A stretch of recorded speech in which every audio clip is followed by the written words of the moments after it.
ఆషాఢ మాసం గోల్కొండ బోనాలు అంగరంగ వైభవంగా జరిగాయి. పొద్దున్నుంచి కూడా జగదాంబ అమ్మవారికి బోనం సమర్పించడానికి చాలా ప్రాంతాల నుంచి భక్తులు వచ్చారు.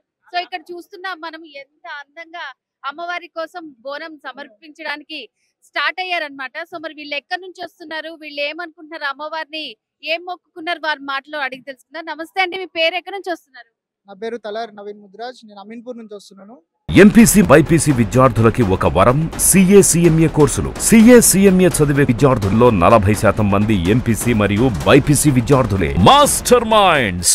ప్రతి సంవత్సరం ఆషాఢ మాసంలో మొదటి వారం ఏ వారం వస్తే ఆ వారం, ఆదివారం కానీ మనకి ఏ వారం వస్తే ఆ వారం మేము ఘనంగా భవాని బోనంతో బోనం చేయడం జరుగుతుంది. మేము ఈ అమ్మవారిని నమ్ముకున్నాము. మాకు ఎప్పుడు బోనం తీసినా మాకు ఆ సంవత్సరం చాలా మంచి జరుగుతుంది. అందుకే మేము కంటిన్యూగా బోనం తీస్తున్నాం.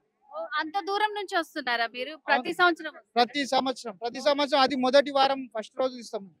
మరి ఈసారి ఏం జరగాలని మొక్కుకోబోతున్నారు అమ్మవారిని? అందరు బాగుండాలి, అందులో మేము ఉండాలి అని మొక్కుతున్నాం అంతే. ఓకే అండి. సో మరి ఈసారి ఎట్లా అనిపిస్తుంది?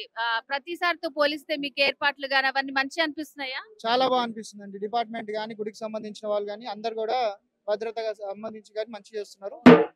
సో చాలా మంది వచ్చారు. మీరు మొత్తం ఎంత మంది వచ్చారు? మీరు చాలా మంది వచ్చామండి. 300-400 మంది వచ్చాము. ఇంకా చాలా మంది ఇంకా లోపల కూడా వెయిట్ చేస్తున్నారు మా కోసం. చూస్తున్నారు కదా, 300-400 మంది అమీన్పూర్ నుంచి గోల్కొండ జగదాంబ అమ్మవారిని దర్శించుకోవడానికి వచ్చారు. అమ్మ నమస్తే అమ్మ. అందరికీ బోనాల పండుగ శుభాకాంక్షలు. పేరు పేరున తెలంగాణ ఆడపరచులకు అందరికీ బోనాల పండుగ శుభాకాంక్షలు. దాదాపు ఇక్కడ నేను 10 years నుంచి అమీన్పూర్ తలరి నవీన్ ముద్రాజ్ అన్న ప్రతి తొలి బోనము అమ్మవారికి సంపర్మిస్తాడు. ప్రతి ఏడాది కూడా పాడి పంట చల్లగా ఉండాలని చెప్పేసి అందరూ అందులో మేము ఉండాలని చెప్పేసి ప్రతిసారి బోనం తీస్తాడు. సుమన్ టీవీలో మీ పర్సనల్ అండ్ బిజినెస్ ప్రమోషన్స్ కోసం కింది నెంబర్కి కాంటాక్ట్ చేయండి.